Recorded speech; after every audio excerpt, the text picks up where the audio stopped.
Simak alasan mengapa Mini Cooper klasik harganya mahal.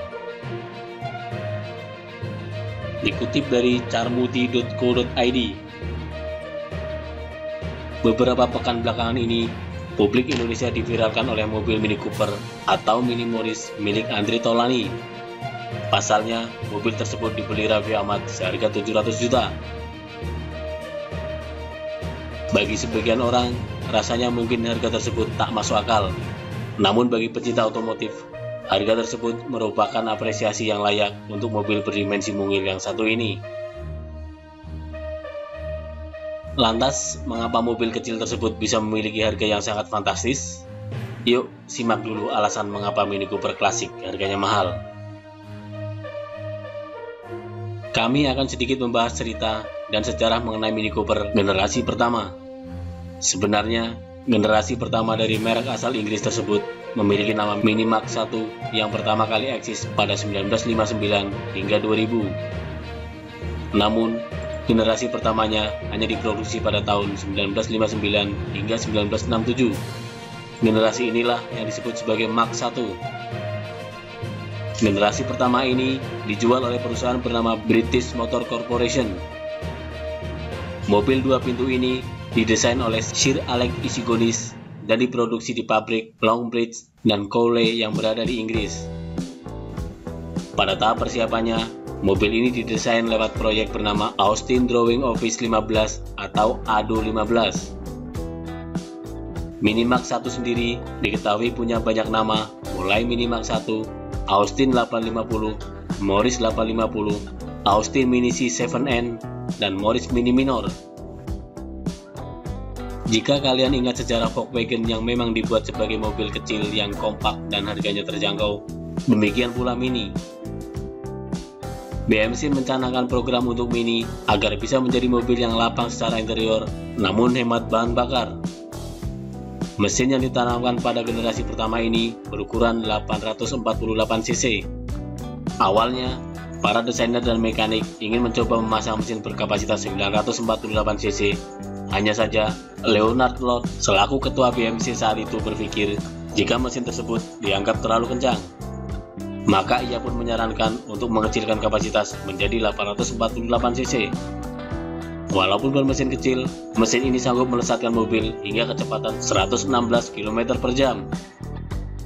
Isigounis pun setelah itu mencoba membuat riset mengenai suspensi yang akan digunakan pada Mini. Ia menggunakan karet berbentuk kerucut yang dipasangkan di bagian suspensi. Suspensi ini memungkinkan untuk beradaptasi dengan beban penumpang yang bervariasi. Mulai dari 2 orang penumpang hingga 4 orang penumpang dapat disesuaikan lewat suspensi yang diracik ini. Desain ini diadaptasi dari pembalap amatir yang juga teman dari Alex Isigounis yang bernama Alex Moulton. Walaupun secara dimensi mobil ini kecil, tetapi ruang kabinnya bisa dibilang cukup lega, seakan memang tak mungkin jika mobil tersebut diisi oleh 4 orang dewasa. Nyatanya, mobil tersebut memang sanggup untuk mengakomodir penumpang. Salah satu rahasianya adalah penggunaan letak posisi mesin yang digunakan oleh Mini. Di generasi pertama ini, BMC membuat Mini dengan desain mesin yang melintang dan menggunakan penggerak roda depan. Hal inilah yang menjadi alasan utama mengapa Mini memiliki ruang kabin yang lega. Mesin yang dipasang ini akan menggerakkan roda depan. Ini artinya oli mesin dan oli transmisi saling berbagi. Selain itu, mobil tersebut juga tidak memiliki gardan, sehingga lantainya bisa menjadi lebih rata dan nyaman untuk penumpang di baris kedua. Hal ini dilakukan sebagai bentuk kekhawatiran akan krisis minyak yang terjadi di masa depan. Efek dari tidak adanya gardan inilah yang membuat desain Mini bisa lebih diminimalisir lagi. Pada zaman tersebut, akomodasi penyimpanan bukanlah hal yang utama bagi para pabrikan mobil. Lihat saja Mini Max 1 ini, hanya memiliki ruang penyimpanan untuk mesin di bagian depan dan bagasi berukuran kecil di bagian belakang. Sedangkan di bagian dalam hanya ada ruang penyimpanan yang ada di dashboard berbentuk seperti tatakan kecil yang membentang dari sisi kiri hingga kanan.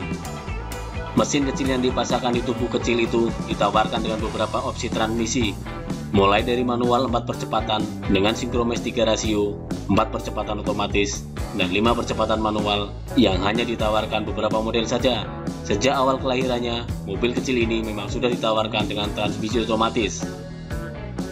John Cooper sebagai teman dari Alex Issigonis yang juga memiliki Cooper Car Company dan Formula One Manufacture Champion melihat ada potensi balap di mobil mungil tersebut. Pada 1959 dan 1960, Mini menjadi kelinci percobaan. Kedua orang itu mencoba ide liar mereka dengan menjadikan Mini sebagai mobil yang gesit, ekonomis, dan tentunya murah. Austin Mini Cooper dan Morris Mini Cooper pun mulai debut pada September 1961 menjadi generasi penerus dari Mini Mark I. Nama Mini semakin dikenal setelah berhasil menjadi juara di ajang rally Monte Carlo. Tidak tanggung-tanggung, Mini menjadi juara pertama pada 1964, 1965, dan 1967 silam. Salah satu rahasia dari kemenangan Mini adalah penggunaan mesin yang melintang dan pemakaian penggerak roda depan yang kala itu dianggap asing lantaran tak pernah dipakai oleh pabrikan manapun. Sejarah lain yang berhasil ditorehkan oleh Mini adalah penggunaan konfigurasi mesin pada balap Formula One. John Cooper lah yang menjadi otak dari tren mesin yang terletak di belakang kokpit untuk ajang balap Formula One. Hingga saat ini, penyematan mesin belakang pada balap Formula One masih diterapkan. Bahkan ide ini juga digunakan untuk mobil sport dan supercar yang ada saat ini. Mini atau Morris pertama kali masuk ke Indonesia pada tahun 1965-an. PT Java Motors menjadi distributor resmi yang memasukkan Morris ini ke tanah air. Mobil kecil ini kala itu masuk dengan secara completely ke knockdown. Java Motor bekerja sama dengan PT National Assembler untuk merakit mobil ini di Medan pada 1970 hingga sekitar 1980-an. Selain perusahaan tersebut, beberapa importer umum juga memasukkan mobil ini dengan status completely built up. Nama Mini kian tersohor setelah memasuki ranah balap di sirkuit Ancol yang kala itu menjadi sirkuit utama di Jakarta. Hengky Irawan sempat memakai Mini untuk balap pada 1967, sedangkan Carsono juga pernah memakai Mini setahun setelahnya pada 1968 untuk ajang balap. Waktu itu, banyak orang tersihir oleh kemampuan mobil mungil yang sangat lincah dan terlihat liar saat di lintasan balap. Tidak heran jika sejak saat itulah Mini mulai menjadi mobil yang diidamkan oleh sebagian orang. Di Indonesia, harga Mini pun cukup terkerek naik. Bahkan harganya saat ini bisa dibilang cukup gelap, alias tak bisa diprediksi kisaran harganya. Terlebih untuk generasi pertama dan kedua yang menjadi incaran bagi kolektor mobil. Sebagai gambaran, Mini keluaran tahun 1990-an saja saat ini dibanderol di kisaran 300 jutaan.